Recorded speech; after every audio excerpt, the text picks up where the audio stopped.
Hello dear बच्चा party, welcome back my YouTube channel बच्चा party science.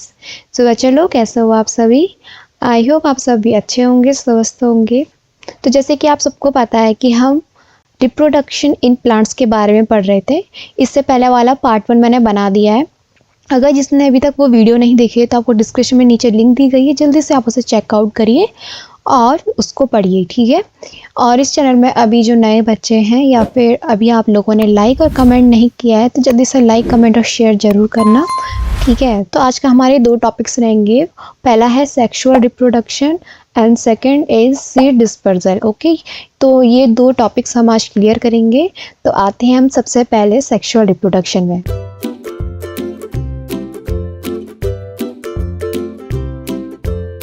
So let's start with the first topic, sexual reproduction. You have learned earlier the structure of flowers. You know that the flower are the reproductive parts of plant. Stamen are the male reproductive parts and pistil is the female reproductive part. अब देखिए, अपने flower के structure के बारे में पहले भी पढ़ चुका है, ठीक है। जैसे कि आपको इस डायग्राम में दिखाई दे रहा है, ये होता है स्ट्रक्चर ऑफ फ्लावर। और जो फ्लावर होता है वो एक रिप्रोडक्टिव पार्ट ऑफ प्लांट होता है। तो सबसे पहले इसमें एक की पॉइंट है, याद रखना, जो स्टेमन्स होता है, ठीक है, गौर करना। जो स्टेमन है वो एक मेल रिप्रोडक्टिव पार्ट होता है और जो पिस्टल होता है वो एक फीमेल रिप्रोडक्टिव पार्ट होता है। जैसे कि आपको फिगर 12.9 में दिया है, यहाँ पे देखो, यहाँ पे आपको कुछ डायग्राम दिया गया है। ये है स्टेमन। अब देखो, ये आपका क्या है, मेल रिप्रोडक्टिव पार्ट है और जो पिस्टल है ये आपका फीमेल रिप्रोडक्टिव पार्ट है। ओके, ये कभी कभी आ जाता है, पेपर में पूछ लेता है कि इसका डायग्राम बनाओ और इसके फंक्शन लिखो। तो इसके डायग्राम को ध्यान से याद रखना है कि किस तरह से बने हैं और क्या क्या इसके पार्ट हैं। तो आते हैं हम एक्टिविटी 12.4 में। Take a mustard China rose petunia flower and separate its reproductive part. Study the various part of the stamen and pistil. तो इस एक्टिविटी में आपने मस्टर्ड, चाइना रोज या पेटूना टाइप का फ्लावर लेना है, ठीक है। इनमें से कुछ मिल गया तो वेल एंड गुड। और इसमें क्या करना है, आपने रिप्रोडक्टिव पार्ट्स को देखना है कि कौन सा इसका रिप्रोडक्टिव पार्ट है। जो अभी हमने स्टेमन और पिस्टल पढ़ा, तो स्टेमन और पिस्टल को आप उसके पार्ट को देखोगे कहाँ पे ये होते हैं। इनमें flowers which contain either only pistils or only stamen are called unisexual flowers. अगर उस फ्लावर में केवल पिस्टल हो या फिर केवल स्टेमन्स हो तो वो क्या होंगे, यूनिसेक्सुअल फ्लावर्स होंगे। Okay, flowers which both stamen and pistil are called bisexual flowers. और अगर उस फ्लावर में स्टेमन्स के साथ साथ पिस्टल हो तो आपका वो होगा बाइसेक्सुअल फ्लावर्स।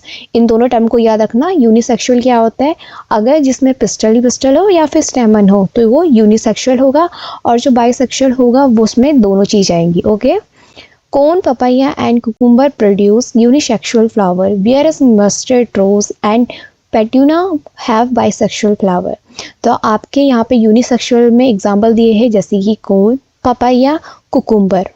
और बाइसेक्सुअल फ्लावर में है mustard, rose, petunia. Okay, both male and female unisexual flower may be present in the same plant और in different plants.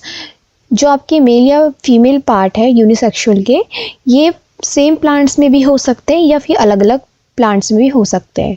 Could you identify the anther and the filament of a स्टेमन। क्या आपने इनमें anther और filament देखा था स्टेमन में, जैसे कि आपको फिगर 12.9a में दिया है। ये देखो, ये होता है आपका एंथर होता है और ये आपका फिलामेंट होता है। ये कहाँ पे होता है, ये स्टेमन वाले पार्ट में होता है। Anther contain pollen grain which produce male gametes। जो एंथर होता है ये पॉलन ग्रेन होता है, ठीक है। ध्यान से देखो इस डायग्राम को, जहाँ पे आपको एंथर दिया है। एंथर क्या होता है, एक पॉलन ग्रेन को कंटेन करता है जो कि मेल गैमेट को प्रोड्यूस करता है, ठीक है। A pistil consist of stigma, style and ovary. और जो पिस्टल होता है उसके अंदर क्या क्या आता है, स्टिग्मा, स्टाइल एंड ओवरी। देखो, जैसे कि पिस्टल में दिख रहा है आपको स्टिग्मा, स्टाइल, ओवरी और ओव्यूल, ठीक है। ये चीजें किस में आती है, पिस्टल में आती है। ओवरी कंटेन वन और मोर ओव्यूल्स, द फीमेल गैमेट्स और the egg is formed in an ovule. Figure 12.9b।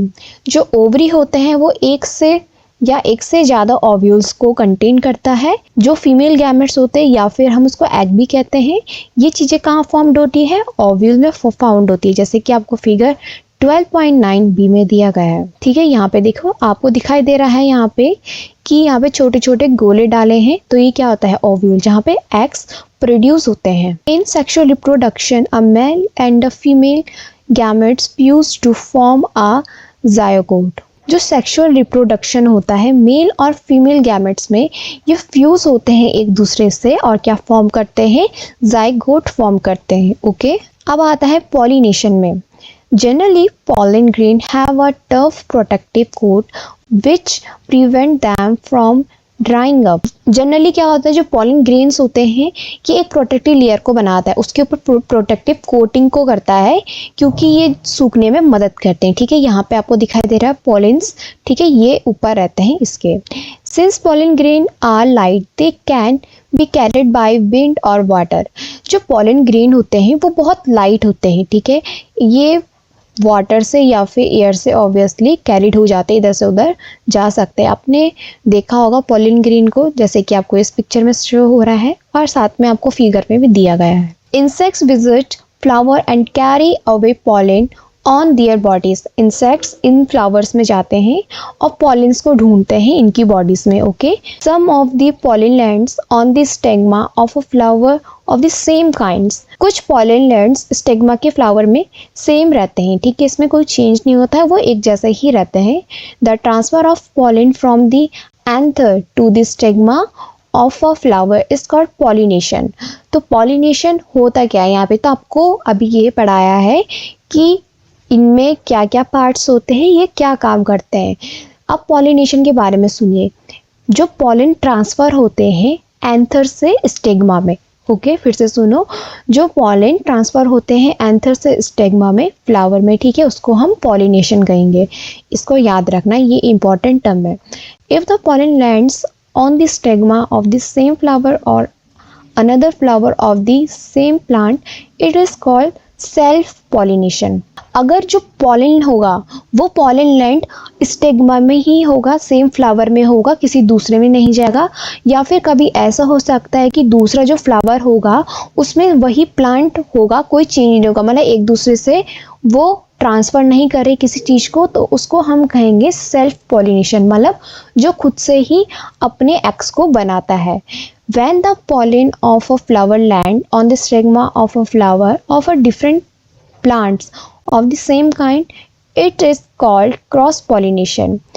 अब यहाँ पे दूसरा टर्म दिया है कि जो अगर पॉलिन होता है फ्लावर में, अगर वो स्टेग्मा से दूसरे प्लांट में जा रहा है, दूसरे काइंड ऑफ प्लांट में, तो हम उसको क्या कहेंगे? क्रॉस पॉलिनेशन, मतलब एक जगह से दूसरी जगह से वो ट्रांसफ़र कर रहा है। तो यहाँ पे आपने क्या पढ़ा? सेल्फ पॉलिनेशन और क्रॉस पॉलिनेशन। ठीक है, जैसे कि आपको फिगर 12.10 ए और बी में दिया गया है। यहाँ पे देखिए आपको इसमें दिया गया है कि ये देखो सेल्फ पॉलिनेशन दिया गया है ए पार्ट में, जो एक ही फ्लावर में होगा, किसी दूसरे फ्लावर में नहीं होगा। पर लेकिन जो क्रॉस पॉलिनेशन है वो एक फ्लावर से दूसरे फ्लावर में जाएगा। ठीक है, इस तरह से ये प्रोसेस होगी। Now come on the next topic, fertilisation. The cell which result after fusion of the gametes is called a zygote. अब फर्टिलाइजेशन होता क्या है? जो सेल्स होते हैं इनका रिजल्ट आता है फ्यूज होने में। ठीक है, अगर एक पार्ट दूसरे पार्ट से फ्यूज हो रहा है उस गैमेट्स में, उसको हम क्या कहेंगे? ज़ाइगोट कहेंगे। The process of fuse of male and female gametes to form a zygote is called fertilization. इस प्रोसेस में अगर मेल या फीमेल गैमेट्स या फिर ज़ाइगोट एक दूसरे से फ्यूज हो रहे हैं, उसको हम क्या कहेंगे? फर्टिलाइजेशन कहेंगे। जैसे कि आपको फिगर 12.11 में दिया गया है। यहाँ पे देखो फर्टिलाइजेशन की प्रोसेस होती है जिसको हम ज़ाइगोट फॉर्मेशन कहते हैं। ठीक है, the zygote develop into an embryo. तो ज़ाइगोट होता है वो एम्ब्रॉय में डेवलप होता है। यहाँ पे देखो इस फिगर में ये आपका पोलन ग्रेन है जिसको हम जर्मिनेटिंग कहेंगे, और ये पॉलन ट्यूब है, ये ओव्यूम है। ठीक है, और यहाँ पे आपका ज़ाइगोट फॉर्मेशन हो रहा है। फिर आते हैं हम अगले टॉपिक में, फ्रूट्स एंड सीड फॉर्मेशन। ये सब पढ़ लिया है, अब हम फ्रूट्स और सीड की फॉर्मेशन पढ़ेंगे, किस हिसाब से ये फॉर्म्ड होते हैं। After fertilisation the ovary grow into a fruit and other parts of the flower fall off। अब यहाँ पे ये क्वेश्चन अराइज होता है कि आखिर जो फ्रूट होते हैं या फिर सीड्स होते हैं, इनमें कैसे ये फर्टिलाइजेशन प्रोसेस यूज होती है। फर्टिलाइजेशन के बाद जो ओवरी ग्रो होता है फ्रूट्स में, ठीक है, या फिर किसी भी अदर पार्ट्स ऑफ फ्लावर में, तो वो गिर जाता है। The fruit is the रिपेंड ovary. The seeds develop from the ovules. The seed contain an embryo enclosed in a protective seed coat। जब फ्रूट्स पूरी तरह से पक जाता है तो उस सीड्स में एक ओव्यूल्स डेवलप होते हैं, ठीक है। उस सीड में एम्ब्रॉय रहता है, एम्ब्रॉय पूरी तरह से क्लोज रहता है उस फ्रूट के अंदर बीचों बीच, और वो एक प्रोटेक्टिव सीड कोट बना देता है, ठीक है। Some fruits are fleshy and juicy such as mango and orange. कुछ फ्रूट्स बहुत फ्लैशी होते हैं या फिर जूसी टाइप के होते हैं, जैसे कि मैंगो, ऑरेंज होते हैं। Some fruit are hard like almonds and walnuts, ठीक है। और कुछ फ्रूट्स क्या होते हैं, बहुत हार्ड होते हैं, जैसे आलमंड्स हो गए या फिर वॉलनट्स हो गए, जैसे कि फिगर 12.12 ए और बी में दिया गया है। आपको यहाँ पे दिख रहे हैं ना ओव्यूल्स, यहाँ पे एक क्या कर रहा है, कोट बना दे रहा है बीच में। अब आते हैं हम सीड डिस्पर्सल में। In nature some kind of plants grow at different places. This happens because seeds are dispersed to different places। अब आपने देखा होगा जो नेचर में प्लांट्स ग्रो होते हैं वो डिफरेंट प्लेसेस में होते हैं। ये इसलिए होता है ताकि जो सीड्स हैं वो इधर उधर गिर जाते हैं, ठीक है, अपनी अपनी जगह में नहीं, अलग अलग जगह में गिर जाते हैं। Sometimes after a walk through a forest और अ फील्ड और a park you may found seeds और fruits sticking to your cloth. कभी कभी आप घूमने जाते हो जंगलों में या फिर किसी भी पार्क में, फील्ड में, ठीक है, तो जब आप चलते हो और देखते हो कि आपके जो क्लोथ्स है उसमें कुछ छोटे छोटे बहुत पतले सीड्स गिरे हुए रहते हैं या फिर फ्रूट्स गिर जाते हैं नीचे, ठीक है, आपने तो देखा होगा। Did you try to observe how the seeds are clinging to your clothes. क्या आपने कभी जानने की कोशिश करी है आखिर ये सीड्स कैसे आपकी क्लोथ्स में चिपक जाते हैं। What do you think will happen if all seeds of plant were to fall at the same place and grow there? कभी आपने ये भी सोचा है कि आखिर ये किस तरह सीड्स नीचे गिर जाते हैं, ठीक है, और अलग अलग जगह में ये ग्रो हो जाते हैं। There would be severe competitions for sunlight, water, minerals and space। तो ये क्या होता है, ये पूरी प्रोसेस सनलाइट, वाटर, मिनरल्स और स्पेस के कारण होती है। जहाँ पे ज़्यादा आपको सनलाइट, वाटर, मिनरल्स, स्पेस दिखाई देगा तो वहीं पे क्या होगा, आपका जो प्लांट है वो ग्रो होने लग जाएगा। मतलब वहाँ पे प्रॉपर सनलाइट आएगी, वाटर भी मिलता रहेगा अगर वो नदी किनारे होगा या फिर बारिश पड़ती रहेगी, ठीक है। मिनरल्स भी ऑब्वियसली उसको सॉइल या कहीं ना कहीं से मिल जाएगा, और जहाँ जितना बड़ा स्पेस होगा वहाँ पे वो प्लांट obviously grow करेगा, okay. As a result the seeds will not grow into healthy plants. और ये रिजल्ट सामने आया है, जो सीड्स होता है वो कभी भी हेल्दी प्लांट के तौर में ग्रो नहीं करता है। Plants benefit by seed dispersal. अगर वो हेल्थी नहीं हुआ तो इसलिए उसका बेनिफिट है कि वो इधर उधर कहीं भी गिर सकता है और उसको प्रॉपर ये सारी चीज़ें मिलेगी, सनलाइट, वाटर, मिनरल और space. It prevent competition between the plants and it is own seedling for sunlight, water and minerals। तो उसने वही बात कही है कि यही चीज़ प्रिवेंट करता है इनको। अगर वो अच्छी जगह गिरेंगे, ठीक है, अच्छी स्पेस में गिरेंगे तो क्या करेगा, ऑब्वियसली आपका जो प्लांट है वो प्रॉपर ग्रो होगा। It also enable the plants to invade new habitat for wider distribution. अगर वो अलग अलग जगह डिस्ट्रीब्यूट होता रहेगा तो इससे क्या होगा, प्लांट को न्यू हैबिटेट मतलब उस जगह का एहसास होगा कि किस तरह से यहाँ की हैबिटेट है, यहाँ पे हमने किस तरह से ग्रो होना है। Seeds and fruits of plants are carried away by wind, water and animals. जो सीड्स या फ्रूट होते हैं वो किस तरह से जाते हैं, विंड, वाटर या फिर एनिमल्स के तौर पे इधर से उधर जाते हैं। Wind seeds such as those are drumsticks and maple, figure 12.13a and b.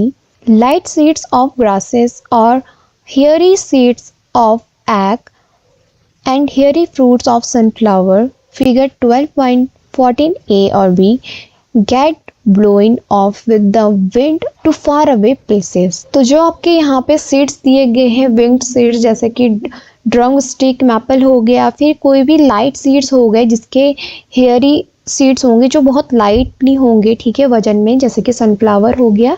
ये क्या होता है, इनके जो बीज होते हैं विंड, वाटर या एनिमल के द्वारा इधर से उधर चले जाते हैं, ठीक है। Some seeds are dispersed by water, और वाटर से भी ये एक जगह से दूसरी जगह जाते हैं। दीज फ्रूट्स और seeds usually develop floating ability in the form of spongy और fibrous outer coat as in coconut. ये जो फ्रूट्स के सीड्स होते हैं ये फ्लोटिंग कर सकते हैं, इनमें एबिलिटी होती है कि तैर सकते हैं, और ये कोकोनट की तरह थोड़े स्पॉन्जी या फिर फाइब्रस तरह होते हैं। इसके बाहर से जो कोटिंग होती है फाइब्रस की होती है। Some seeds are dispersed by animal, specially spiny seeds with hooks which get attached to the bodies of animals and are carried to distant places। और कुछ बीज तो जानवर के द्वारा भी चले जाते हैं। किस तरह से, कुछ बीज कैसे होते हैं, कांटेदार होते हैं, ठीक है, आपने ये देखा होगा, कांटेदार होते तो उनकी बॉडी से वो एकदम से अटैच हो जाते हैं। जब जानवर दूसरी जगह जाता है तो वो बीज उधर निकल जाते हैं और वहाँ पे वो चीज ग्रो होने लग जाती है। जैसे कि आपको एग्जाम्पल दिया गया है जाइनियम और यूरिना, ठीक है। यहाँ पे देखो, ये आपको पिक्चर दी गई है, इस तरह से ये होता है। Some seeds are dispersed when the fruits burst with sudden jerks. The seeds are scattered far from the parent plant. This happens in the case of castor and balsam. कुछ बीज तो अचानक से फूट जाते हैं, या फिर कुछ बीज क्या होते हैं अपनी पेरेंट प्लांट बॉडी से दूसरी जगह चले जाते हैं। ये ज़्यादातर किस केस में होता है, कैस्टर या बाल्सम के केस में होता है। तो यहाँ पे हमारे ये टॉपिक कंप्लीट होता है। इसमें हमने अभी लास्ट टॉपिक में ये पढ़ा कि किस तरह से जो बीज है या कोई भी सीड्स है वो ग्रो होती है। तो हमने अभी क्या पढ़ा, सीड ज़्यादातर कैसे ग्रो होती है, जब कोई भी पेरेंट बॉडी का उसका जो सीड्स होता है वो वाटर या फिर विंड या फिर ह्यूमन बॉडी या फिर एनिमल्स, इनके द्वारा एक जगह से वो दूसरी जगह तक चले जाते हैं, ठीक है, और वहाँ पे वो उस हैबिटेट में ग्रो करने लग जाते हैं। कैसे ग्रो करेंगे, जब उसको प्रॉपर वाटर, सनलाइट और मिनरल्स मिलता रहेगा तो उस तरह से ये ग्रो करेंगे। ओके, तो यहाँ पे इतना ही था ये वाला टॉपिक, और नीचे आपको कीवर्ड्स भी दिए हैं, मैं आपको शॉर्ट्स में कीवर्ड्स प्रोवाइड कर दूंगी, और जितना भी मैंने आपको बताया कि ये इंपॉर्टेंट टर्म है, इसको याद रखना, ठीक है। आई होप आपको इतनी वीडियो समझ आया होगा, ये चैप्टर पूरा समझ में आया होगा। अगर कोई भी क्वेश्चन पूछना या क्वेरी है समझ में नहीं आया हो तो आप मुझसे कमेंट सेक्शन में पूछ सकते हो, और इस चैनल को लाइक और सब्सक्राइब करना मत भूलना। बाकी का हम नेक्स्ट चैप्टर हम नेक्स्ट वीडियो में पढ़ेंगे। सो आज के लिए इतना ही, थैंक यू।